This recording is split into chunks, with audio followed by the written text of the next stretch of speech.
y'all have been asking for it, and I guess there's no better time than, 2-3 days after launch to walk you guys through how to play one of my classes, and this is my newest one, the Alchemist. First off, the reason why I wanted to make this class is because I'm not really happy with the Alchemist Artificer.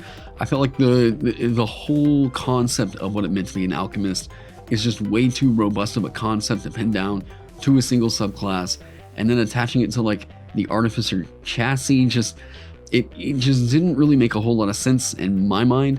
So I had been wanting to make this class for quite a while, and I just decided this summer, as I'm trying to do this content creator thing full time, why not make this the first one I knock out? And I've been designing this one on stream. These are design streams that you all can check out here on my channel. If you want to go back and get some insight into maybe why I made a certain feature or whatever, kind of what my thought process was, you can go back, and I think there's over like 40 to 80 hours or something like that here on YouTube of the design process.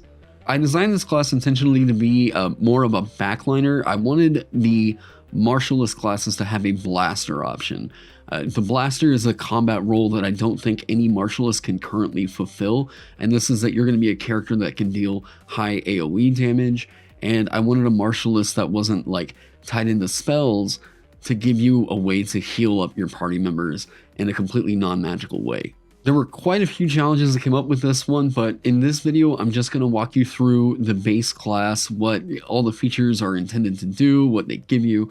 This is actually going to be available over on the DMs Guild storefront page as well. So, hey, if you picked up my class or you're checking it out and maybe want a little bit of explanation as to what all this thing does, here you go. So, without any further ado, let's go over to the PDF. So here we go, and you can go pick this up, like I said, currently over on the DMs Guild for $9.95. And if you feel like supporting me even further because you like this kind of content, you want to help me make more stuff like this, I tell you what, as long as I've got the money to pay for my bills and everything, I am happy to sit around and do nothing but write classes. So if you want to show some support that way, go check out my Patreon, or you can sign up in the channel membership down here. I'm still working it out with YouTube as to the perks and all that stuff, but that's coming. So, starting out with the Alchemist. First off, the artwork on this one is by Maxwell Polikoff, someone who I've hyped up quite a bit here on the channel. I think that Maxwell's just got an incredible style for the kind of fantasy that I'm trying to design in. At least whenever I'm thinking about playing D&D, in my mind's eye, I feel like, yeah, this is what I'm imagining, this kind of feel, right? So let's go start down into the base class features. So whenever you're playing an alchemist, I give you a little bit of a tutorial right here in terms of like what I think you're going to be doing as like the core part of your action economy here. For your action, you're most likely going to be use an object. This is how you're going to be making attacks or healing up buddies. Bonus action, I consider your bonus action to either be setup or follow-up.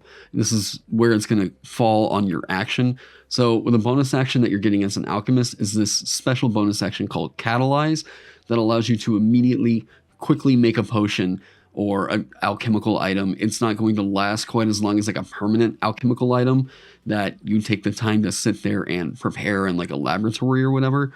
But because you're going to need to use these things in combat, I wanted you to have a reliable way to where you could quickly and reliably make these things. Your movement, you're most likely going to be trying to maintain some distance from the enemy, but stay within range to attack them with alchemical items. I did write a subclass in here called the Salvinist. That is like, if you want to think of like an alchemical gish, what would that be? Go in that direction. A lot of you guys that are into like Soulsborne games, I think you're going to see a lot of my love for those video games bleed through in that subclass. And then with the reaction, there's a couple of class features that give you something to do as a reaction, but I mostly think that these are going to be used as you're going to ready something because maybe you're not in range. If something moves in range, then you're going to throw the alchemical item or something like that. So in creating an alchemist, because like I said, I wanted this to be a bit of a backliner, but I'll talk about why it had to be a D8 here in a second. But it is a D8 hit die class that gets proficiency with light armor, and the weapons are going to be simple weapons and blowguns. With tools, of course, you're going to get alchemist supplies and herbalism kit. That way you can go out and make potions of healing out there while you're foraging. Your saving throws are going to be Constitution as your strong save, Intelligence as your weak save, And then the skills that you're going to get, you're going to choose 2 from Arcana, Investigation, Medicine, Nature, Perception, Sleight of Hand, and Survival. So the roleplay dynamic I had fleshed out for the Alchemist is that most likely you're going to be one of the party brains. High intelligence is going to play into investigation checks, nature checks, whatever. But also, I think that the Alchemist, in terms of what formulas you know for your alchemical items, can build into just about any kind of dynamic you want. You want to play the party heart.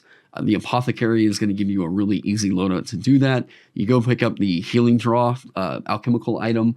That way you can be a party healer, giving them a reliable source of healing outside of short rests. That, yeah, it's another use for your hit dice. I think we've all been wanting more uses for hit dice, so I threw that on there as an alchemical item.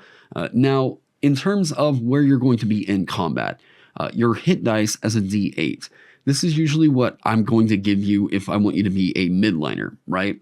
I had started this class out as I want this to be a D6 class. I want it to be that, scrawny alchemist just throwing potions and whatever all over the place. But the alchemist needed to have a D8 hit die because you need to be able to administer potions at least somewhat safely. And Cure Wounds is basically the entire reason why Cleric has to get a D8 hit die. You have to be able to get into range to, touch them and feel at least somewhat safe in there. They don't get a form of a disengagement tool in any means in the class itself. So I did give you a D8 die. I heard some people say that kind of turned them away, but I really think that the D8 die is just really necessary to make sure that if you're going to be playing a midliner, especially like the Salvinist, I think that hit die is just absolutely necessary to make the class work. Yeah, with the simple weapons and the blowguns, I think in a future version, I may implement blowguns a bit more, but it's mostly just a flavor pick right here. Your starting equipment, you're going to start out with 2 alchemical items that you know the formula for, and 25 gold pieces worth of raw materials. The raw materials are what you're going to use in combat to make the alchemical items, and it's a system I'll get into here in just a second. But you can choose between a light crossbow and 20 bolts or any simple weapon, giving you something to use if you're ever out of raw materials in the middle of combat. And then you can choose between a Demolitioner's pack, a Dungeoneer's pack, or a Mediciner's pack. The Demolitioner's pack and the Mediciner's pack are new equipment packs that I wrote for this supplement that you can see later on in the equipment section. By the way, this entire PDF, you can go and check out a full preview of it over on the DM's Guild.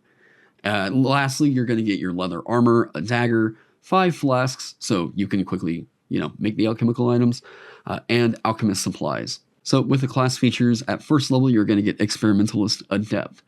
Choose one of your skill proficiencies. Your proficiency bonus is doubled for any ability check you make that uses alchemist supplies and the chosen proficiency. So if you want to choose nature and you're going to have your alchemist supplies, so anytime you're making a skill check with those, it's expertise, right? So additionally, you only need to provide 5 gold pieces worth of raw materials to craft any alchemical item you know the formula for, worth 50 gold pieces or less. Now, okay, I should probably pause there for a second. What this means is that anytime you want to make an alchemical item, the amount of raw materials, the value, I guess we can say, of those raw materials, as long as you have 5 gold pieces worth and the thing costs 50 gold pieces or less, you can make it either as a downtime activity or, with this feature we'll talk about here in a second, catalyze. Moving on from there, when you craft alchemical items during a long rest, the maximum number of alchemical items you can create during the long rest is equal to your alchemist level plus your intelligence modifier, minimum of 1. So here I can assume that you're most likely going to be able to make about 4 alchemical items during the long rest. And if this sounds like an odd rule, like you're not sure what this is referencing, I included a footer here to direct you to the page number in the rulebooks, which that is enhancing, I guess we'll say. Because in Xanthar's Guide to Everything, there's some rules that might give people the impression that no matter what, while they're creating alchemical items, or any item really, they can only progress in it's like a pace of 5 gold pieces per day. Except there's a rule in Xanthar's Guide that says if you're crafting during a long rest with alchemist supplies, you can for sure make a flask of alchemist fire. It gives you a list of alchemical items that you can make that you for sure finish if you spent part of the long rest crafting. So this is just another kind of odd inconsistency with some of the crafting rules that Wizards of the Coast has given us, but I've addressed that here so that you can make sure that you've got the weapons, quote unquote, that you need to go out and adventure for the day. So moving on from there into your core class feature, this is Alchemy. So here at first level, your practitioner of alchemical research has trained you in the implementation and creation of devastating chemical concoctions of incredible power. See the alchemical items section at the end of this class for the effects and items you can create with this feature. Formulae. You know how a wizard's spellbook operates? This is pretty similar. You know the formula for basic acid, alchemist fire, antitoxin, basic oil, perfume, soap, and 2 other alchemical items of your choice. The reason I give you so much here is because that's what the base game says that you can already make if you have proficiency with alchemist supplies. So I'm just going to assume you already know how to make those, and then maybe talk with your DM if you can make other ones, whatever. But here for the alchemist, you've got 2 other alchemical items that you can make during the rest or with this catalyze feature. Each time you gain an alchemist level, you'll learn the formula for 1 other alchemical item of your choice. So you can pick up another one every time you level up. You might find and discover other formula during your adventures. You could find the formula for Tanglefoot bags sold by a potion seller in a market, for example, or shuffled among the notes of an elder alchemist laboratory. Alternatively, if you find a potion or alchemical item, you can research its components to learn its formula. The process of learning a formula takes 2 hours experimenting with your alchemist supplies. If you experimented on an alchemical item or potion to do so, the item is destroyed in this process. If the item has a rarity of common, the time required is doubled, and doubles again for each rank of rarity above common. So there's a bit that I throw at you here, but basically think of it in the same way that a wizard can scribe spells into their spellbook. You can now learn how to make other alchemical items if you go and pick them up in a shop, or let's say that you find a potion in a dungeon and you don't know how to make that potion. Well, you can tell the party, hey, we can drink this now, or I can take it to my lab and learn how to make this thing whenever we want it, right? Now, if this sounds a little bit crazy, here's the thing. You could already do this in the official rules, so I felt pretty comfortable giving you this.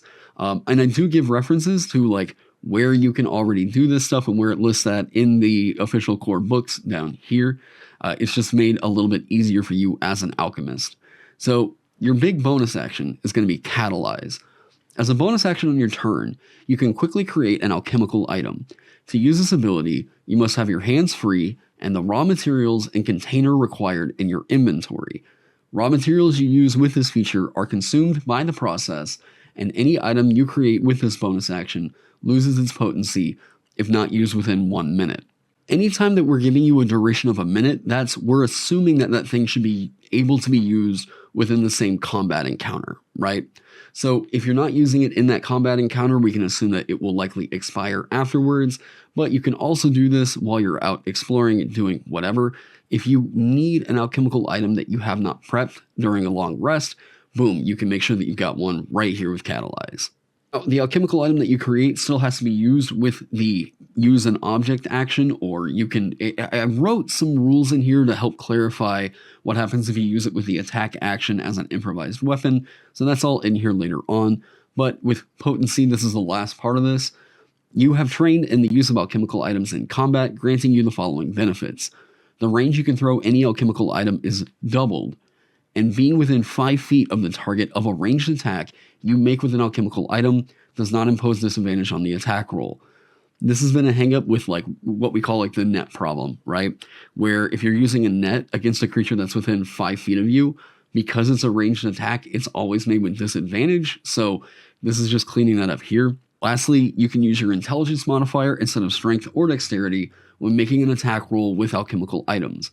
If the item calls for a saving throw, you can use your alchemy save DC instead of the DC listed in the item's description as shown below. So it's going to be 8 plus your prof plus your int modifier. It's always bothered me that the DC of an alchemical item couldn't really scale with you in D&D 5e. And I think we all really like the idea of me as a craftsman being able to smartly prepare or whatever for the day. I like that kind of character, right? And I do think that you, if you're picking up this class to play it, there's the expectation of, I want to go out and forage, I want to go out and get the items I need for my potions or whatever. So that's why the raw materials are in there. And if it sounds like this is going to be a little bit expensive on you, like, I'm not sure that I'm going to be able to go in and shop for all the raw materials that I need in town, I consider the raw materials to be your ammo here, right? So I wanted to give you a way that outside of combat, you can reliably get back a few gold pieces worth of like raw materials. So I did provide a variant rule in here for foraging raw materials from the environment. But getting back up into the class features, at second level, you're going to get your Alchemical Practice. This is going to be your subclass, and it's going to grant you features at 2nd, 6th, 10th, and 14th levels. And with this one, I gave you 5 different subclasses. I'm just going to give a brief overview of the subclasses here. The Animator is going to be a companion class. You can make your alchemical homunculus and enhance it by providing additional materials in here whenever you do create it. And then eventually you can just create zombies as per the Animate Dead spell as a ritual. And you get into some Full Metal Alchemist chimera with the capstone where you can just smash your homunculus and the zombie together to create a flesh golem that you control. So I thought that one was great. Body horror, all that good stuff. The Apothecary, this is going to be your healer right here. Again, and here's the scaffolding with these. You're going to get basically an alchemical formula in here that you know the formula for. And that alchemical item that you get always builds into the intended playstyle of it. So since you're supposed to be a healer, you're going to get the healing draught. And basically what the healing draught does is whenever you drink it or you administer it to another creature, that creature can spend a number of hit dice equal to its constitution modifier or up to its constitution modifier and roll them and regain hit points equal to the number rolled. Note that is not the number rolled plus the constitution modifier. The healer also gets different effects later on that allow them to augment the potions that they create with additional items, similar to what we saw with you giving them to the homunculus. This is the kind of scaffolding I talk about whenever I'm talking about making a class. I think as people have seen it, they've kind of understood, okay, at second level, I'm going to get maybe a proficiency and then a situational advantage on a check, and I know a formula, and then I can customize some potions, right? Eventually, their capstone is you can bring somebody back from the dead with a 300 gold piece diamond, so you essentially get Revivify that you can put into a potion that your buddies can hang on to and administer to other creatures, right? Note that this would also bring you back, which a cleric can't necessarily do, right? The Fulminaire is going to be your classic bomber alchemist here, but I wanted to keep it pretty low tech, pretty low magic, so I'm not introducing gunpowder or anything in here. You're getting proficiency with potter's tools, so you're making little clay pot sphere bombs, and the formula for Thunderstone, which is another explosive that we'll talk about. Well, I don't know about in this video, but or one other alchemical item of your choice if you already know it. And then whenever you deal damage with an alchemical item that deals bludgeoning, fire, or thunder damage, and roll the highest value on one of the damage dice, you can roll the die one additional time and add the number rolled to the damage. So exploding dice mechanic on the exploding alchemical item Alchemist. Phlogiston theory, you're able to now change alchemical items that only targeted one creature, like they may have required an attack roll. Now the effects will apply in an AoE, so you really need that on a big blaster like this. And with their spontaneous combustion, originally this was limited to where you can only roll the dice once whenever you roll the highest value. Now the dice can explode an unlimited amount of times. So as long as you keep getting lucky, if you're rolling a bunch of D4s, that 25% chance, this is just going to let you go ham on it. I love this capstone so much. I'm extremely proud of this class, if you guys can't tell. The Salvinist. All right, this is the brand new unique one, like I was talking about earlier on. I haven't seen anybody else write like an oil specialist in an alchemist yet.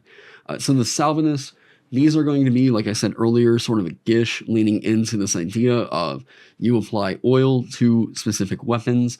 It gets a little bit magical in here because there's a ritual that you get where it's similar to Hexblade being able to use their spellcasting modifier for the weapon attacks that they make. And in addition, you can just like absorb an oil into the blade, and that oil isn't consumed whenever you like ignite it, right? They get their extra attack, all that good business. Toxicologist is my attempt at making a poison build work, really. If this is going to be a core part of your character, I would assume that the Alchemist should be the class that can augment poisons in this way. So what this is going to do, you're going to treat poisons as alchemical items for the purposes of your class features. So if a poison has a really low DC and you want to change that to be your alchemy save DC, that's totally a thing you can do. Now, there's also other effects that you can change. Any poison damage dealt by it becomes necrotic damage. This is a thing that I think is just necessary to make any poisoner build really work. But there's also other effects in here. You can either pause it or just, like I said, go check out the PDF over on the DM's Guild. But yeah, if I was assigning a role to each, I think that the Toxicologist is leaning a bit more into the Striker, but there is some AoE potential in here as a poison necrotic blaster. With the Salvinist, this is actually focusing you in on being more of a Striker here, but there is still blasting potential. The Fulminaire, Blaster, the Apothecary, Healing, and then Light Blaster. And then the Animator, there's a lot of striking potential in here, but it's the companion class. They all get striking potential like that. So moving on from there, at 3rd level, you get Eureka. You can use the bonus action granted by Catalyze to create a potion with a rarity of common that you know the formula for, providing raw materials. The potion lasts for the same duration as any alchemical item you create with Catalyze. Once you use this feature, you cannot do so again until you finish a long rest. The rarity of this potion you can create increases as you gain levels in this class, starting at 9th level, uncommon, and again at 13th level, rare. So note that what this does is it's making it to where if you know the formula for a potion of healing, you can absolutely make it as a bonus action on your turn, but that thing is only going to last as long as anything else that you're creating with Catalyze, right? If you don't use the potion within the minute, it's going to go inert, and you're just going to have a lump of just nothing, I guess, just alchemical slur. But as you're using the feature later on, note that this also isn't limited to potions of healing. You can pick up other potions as you gain levels in this class. So I like the diversity in there to where if you do find like a potion of jumping or climbing or something, you can totally add that into formulas that you know. The potions of giant strength or, whatever, those can be a little bit wacky. So that's why I kept it to where the highest that this right here is going to scale is rare. But there is a feature later on that allows you to make a very rare potion with it, but only once per week. Also, at 3rd level, you will get Methodical Efficiency. You can use a bonus action on your turn to make a Wisdom Medicine check, or to take the Use an Object action. If you have already prepared alchemical items, this can sort of be thought of as a pseudo extra attack. It's coming on a little bit early here, but the problem is that they're not that reliable. So your bonus action you're either using for Catalyze, and then you're going to use your main action to use the object. But here, if you did prep it, you could technically get, I think this is like half extra attack in a way. Further, when you draw an item from your inventory, during your free action on your turn, you can draw or store 2 items rather than 1. So if you do have the items in your inventory that are ready to go to use with the Use an Object action, you can just pull them both out, throw them. So it's just kind of shoring up the way that the free item interaction rules work out. So normally you can only draw like 1 item at a time. This is now allowing you to get 2. They get the standard ability score improvement at 4th level, then again at 8th, 12th, 16th, and 19th level. And at 5th level, you're going to get Dulcified Decoctions. Any items you create through the bonus action granted by Catalyze now last for 10 minutes before losing their potency. So now you can more reliably prep. And this also makes it to where, like, I think at this point, it really does kind of kick on that, yeah, okay, this is where this really becomes extra attack. At 6th level, you're getting a subclass feature, so at 7th level, you get Mix. This has been, like, I like to use this term, like juggling a chainsaw, right? So whenever you're making a class that has a whole bunch of new mechanics, you've already got so many things that are up in the air that you're trying to make sure nothing gets really out of whack. then someone might just throw in a chainsaw for you to juggle, and that's what I consider mix to be here. So there's quite a bit of a power spike that happens here with mix, but you do have to have the 2 alchemical items already. But while you have 2 alchemical items or potions in hand, and neither is the same item, you can use the bonus action granted by Catalyze to swiftly and safely combine them.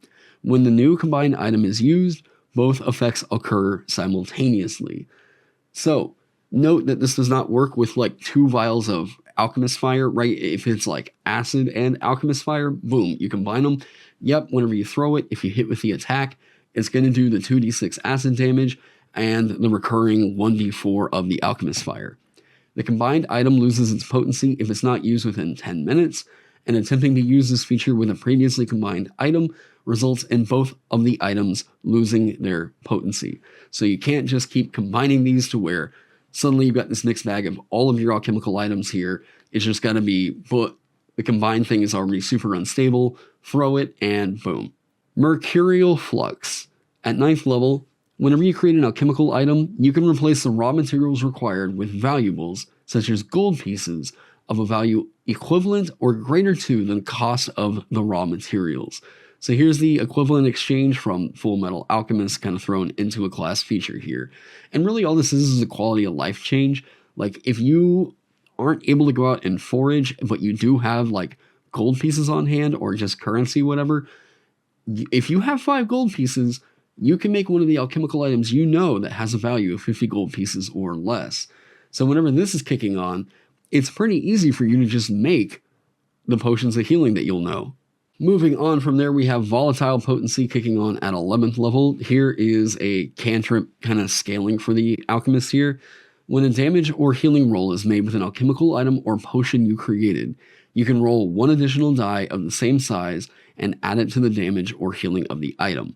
If the item uses multiple damage dice sizes, the die you roll an additional time is the largest size used. So if you're mixing and they use like, here's 2d6 over here and a d8 over here, you're going to roll the d8, right? You can roll a second additional die with this feature when you reach 17th level. So the cantrip scaling right in there. And this is making it to where if you're doing Alchemist Fire, this is on each of the subsequent rolls. If you're using this with an oil that deals additional damage on a hit, this is that additional damage of the oil. So, Mind over Matter. 13th level. You can apply your quick wit and analysis to any situation.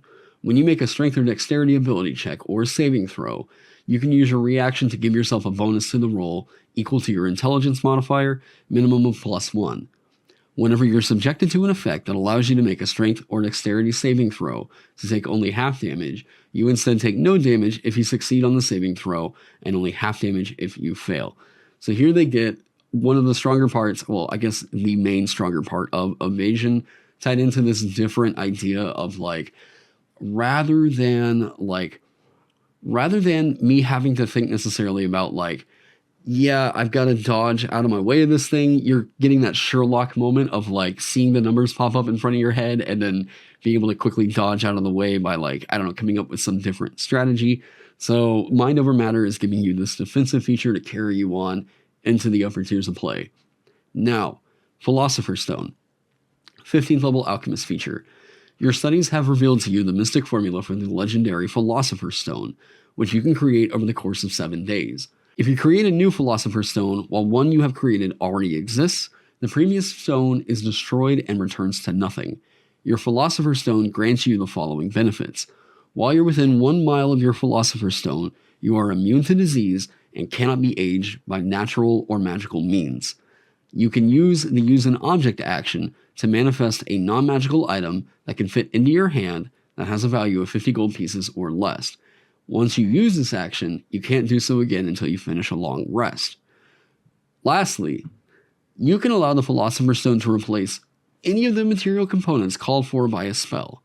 If you do, the stone is consumed by the spell. The strength of this is acting exactly like you think it does, alright? It can absolutely replace the diamond that you need for, True Resurrection or just Revivify, whatever.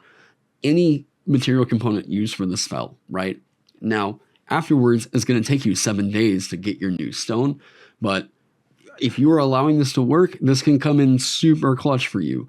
I think that the other fun parts of this, being able to like materialize a non-magical item that can fit into your hand. So one of your alchemical items, boom, you can have a reliable source of it that you know is always a freebie right here once per long rest. I actually think that this part right here, maybe in a future edition, I might bump that up to a shorter long rest, but playtest feedback wasn't really telling me much of anything about this feeling particularly weak about it. But yeah, so Philosopher's Stone, you'll get that at 15th, so you don't have to wait for that to be your capstone for that to kick on. 18th level is that feature I was talking about a little bit earlier on. Whenever you create a potion with your Eureka feature, remember the one that, you can create a magical potion, you can create a potion with a rarity of very rare. Once you create a very rare potion this way, you can't do so again for 7 days. So this is the only one that's not allowed once per long rest. This is, once you use it, you got to wait an entire week until you can get one again. Yep, if you know how to create one of those big bad potions of giant strength, you can absolutely do that here. Now the capstones, I always try to go pretty wacky with these if I can. Big Bang is definitely a really wacky one. Whenever you roll for initiative, you can use the use an object action once. No action required. Once you use this feature, you can't do so again until you finish a short or long rest. I love the idea of this is like you react so quickly to initiative or like combat happening that you can in some, I don't know, as an alchemist, you've already discovered the Philosopher's Stone. What's another way that we can make it feel like you've reached into the prime materia of the universe? You literally can like for a moment sort of exist outside of time in a way to where like you're not held down by the action economy. Whenever you're rolling for initiative, you can use it once. You're essentially making it to where you're going first in initiative, at least for one action here, right? So that's their big capstone. And like I said, if you all want me to get really into the different subclasses that are in here, I could maybe do that in a later video, but I don't want to make this thing way too long. But yeah, that's it for the class overview and how you're going to play it. So let me know what you all think down in the comment section below. Like I said, if you want to see a full preview of this, it's available over on the DMs Guild. You don't have to pay anything. You can just go check out the full preview. I think there's like 25 pages over on the preview. The 32 that are here, the appendices, are kind of my design notes and change logs. But anyways, so yeah, that's going to be it on this one. Let me know what you all think down in the comment section below. I want to give a huge shout out to my Patreon sponsors. Thank you all so much for helping me keep the lights on around here, helping me to make cool projects like this happen. You all are absolute heroes. And like, for real, I being able to do this full time is a huge dream. And if you all are interested in seeing my work kind of keep forward, moving like this, you want to make it a little bit easier on me to keep making stuff like this happen, I really love your support over on my Patreon. So yeah, come check that out. And I do the Patreon monthly exclusives where I just kind of give you guys a poll and see what you want me to make that month. So yeah, come check that out. Support me if you like. But anyways, that's going to be it for me on this one, guys. Thank you all so much for being here. Subscribe if you're not already. I hope you all are staying safe, staying healthy, and I can't wait to see you in the next one.